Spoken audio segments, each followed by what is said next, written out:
처음으로 열 작품은 2019년도에 제작된 테무니키 감독의 올 인클루시브입니다. 해당 단편은 드라마, 코미디, 미스터리 장르로 15분의 짧은 러닝타임으로 진행됩니다. 테무니키는 러시아 감독으로 2000년도에서 2005년까지 다수의 상업 뮤직비디오, 대중영화 등을 제작했습니다. 이어 최근에 감독한 그 남자는 타이타닉을 보고 싶지 않았다로 제78회 베니스 국제영화제 관객상을 수상받으면서 전 세계적으로 스포트라이트를 받은 감독입니다.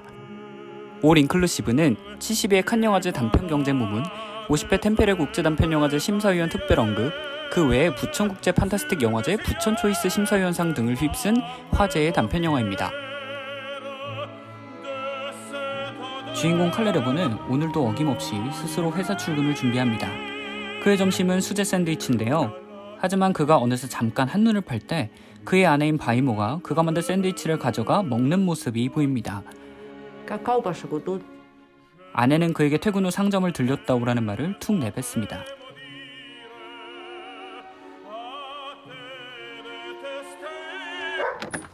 칼레르보는 집을 나와 옆집 이웃인 안 씨를 만나 인사를 하게 되는데요.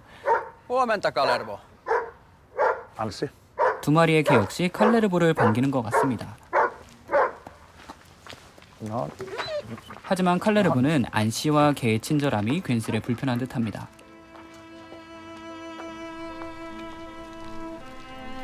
그는 어디선가 사온 장미꽃을 들고 길을 건너다 차량과 부딪힐 뻔한 상황이 생깁니다. 다행히도 무사히 넘어가게 됩니다. 차량에서 내린 운전자는 약간 화가 나 보이네요. 이어 회사의 모습이 그려지고 인포메이션에서 시간을 보내면서 무엇인가를 만드는 아누카의 모습이 보입니다. 곧 회사에 도착한 칼레르보는 엘리베이터에서 내려 아누카에게 다가가 인사를 합니다. Huomenta, Kalervo. huomenta Annukka. 그리고 매번 그려왔듯 화병에 꽃을 꽂습니다. 둘 사이에 뭔가가 있는 것 같죠?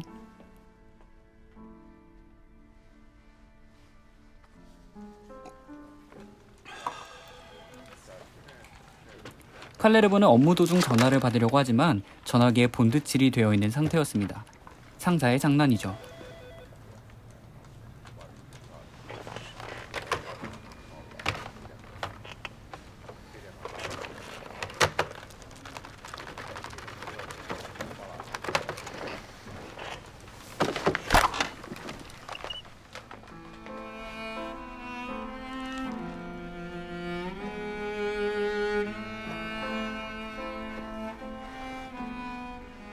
아누카는 분홍색 박스에 자신이 만든 팔찌를 넣고는 정성스럽게 편지를 써내려갑니다.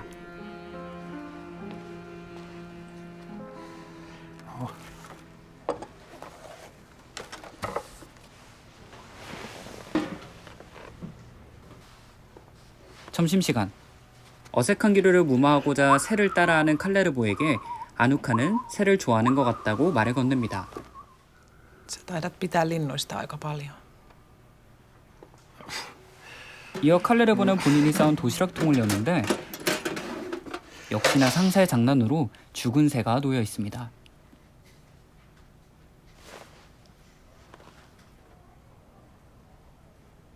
시간이 흘러 한적한 회사 내부의 모습. 칼레르보는 자신의 책상에 어떤 상자가 놓여 있는 것을 봅니다. 상자의 위엔 세상은 당신의 것이라고 적혀있는 쪽지가 있습니다.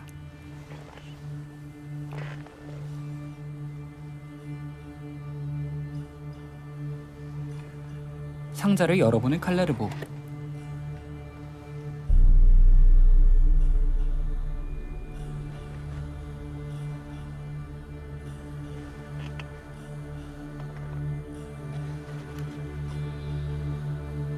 아누카가 선물한 팔찌엔 이 안의 모든 것이라고 적혀있고 그는 웃음을 지으면서 자신의 팔목에 채워봅니다.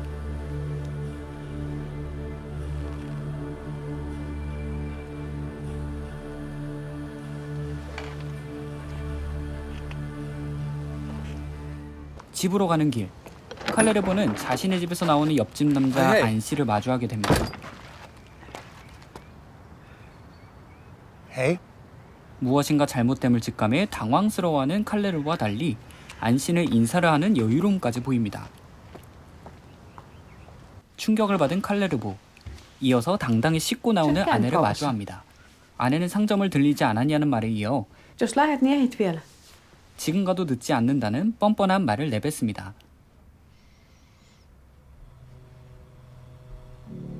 하지만 예전처럼 당하고만 있지 않는 칼레르보. Emme. 가기 싫다라고 말을 하는데요. Mitä? Emme. 과연 칼레르보는 아내를 향해 어떠한 말을 꺼내고 어떤 식으로 변화할지 주의 깊게 관람해 주시면 좋을 것 같습니다. 이 영화는 2020년 1월에 프랑스 파리에 위치한 영화 배급사인 프리미엄 필름즈를 통해 공개되었습니다. 저도 오픈되고 바로 구매 시청했는데요. 올 인클루시브라는 대담한 제목으로 영화를 시작합니다. 직역하면 모든 것을 포함한으로 해석할 수 있지만 이는 결국 이 안의 모든 것이라고 풀어 해석할 수 있습니다. 영화의 중요한 프로빈 팔찌를 보면 이해할 수 있습니다. 주인공 칼레르보는 가정과 회사, 심지어 그가 밟고 있는 땅의 어디에서도 환영받지 못합니다. 마치 영화의 미장센으로 등장하는 새가 그를 표현합니다. 액자 또는 넥타이, 도시락통, 엔딩에서의 새 등은 칼레르보의 모습과 동일시시킵니다. 연약하고 소심하고 의심이 많으며 주변을 경계합니다. 이런 메타포를 가진 새들이 후반부에서는 칼레르보의 통제를 받으면서 유일하게 먹이를 얻어먹는 주종관계로 변화합니다. 이는 칼레르보가 완전히 양면성을 띠면서 변화한 것을 뜻합니다. Mä voin tehdä mitä vaan. 이야기의 초반에 칼레르보를 설명하기 위해 많은 인물들이 등장하고 그를 뒷받침합니다.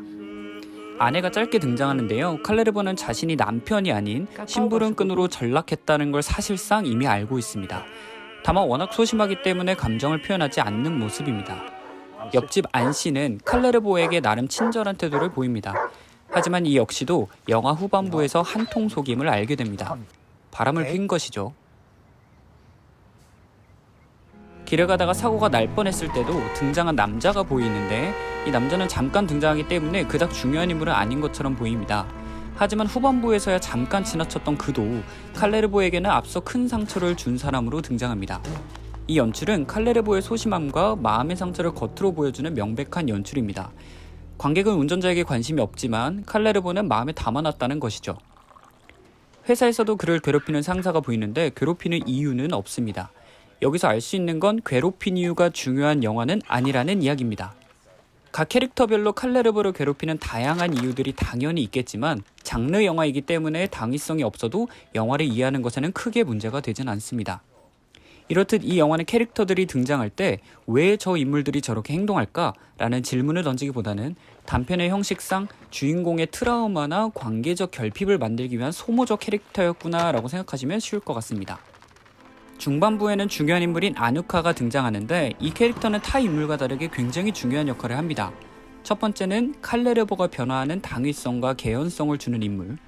두 번째는 사실상 칼레르보의 이야기이자 아누카의 이야기라는 점.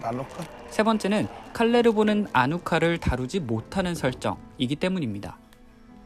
첫 번째로 아누카는 칼레르보가 변화하는 당위성과 개연성을 주는데 사실상 팔찌는 의미 부여를 위한 프롭에 불과합니다. 실질적으로는 물건보다는 마음과 위로, 공감을 준 셈인데요. 누군가로부터 편지와 선물을 받았을 때의 감정을 생각해보시면 나를 위한다는 것이 얼마나 큰 마음인지를 알 수 있을 겁니다. 말보다는 행동으로 옆에 있어준다라는 것이 얼마나 큰 마음일까요? 칼레르보가 이 팔찌를 받았을 때 자신의 편이 있다는 사실에 용기가 생기게 됩니다.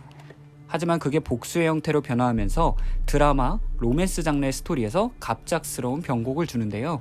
원래는 용기를 얻고 당차게 살아야 하는 게 일반적이라면 감독은 예상치 못한 복수 플롯의 전개를 시도합니다.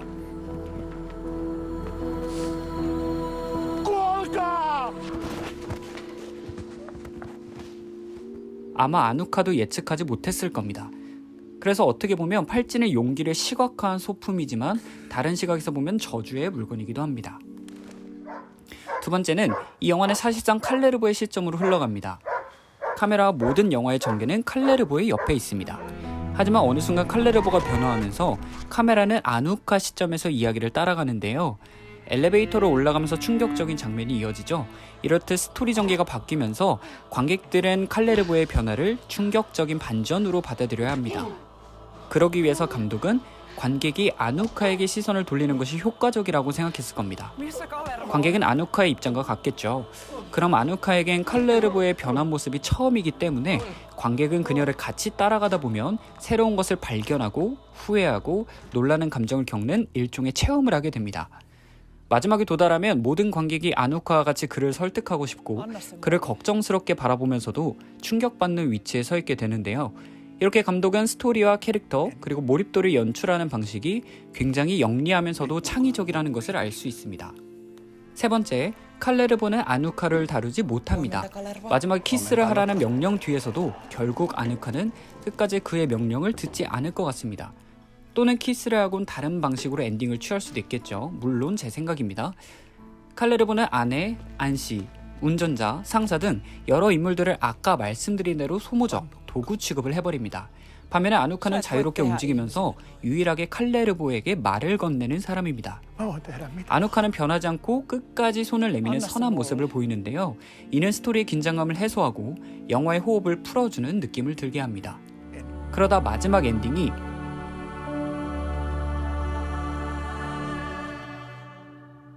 Nyt.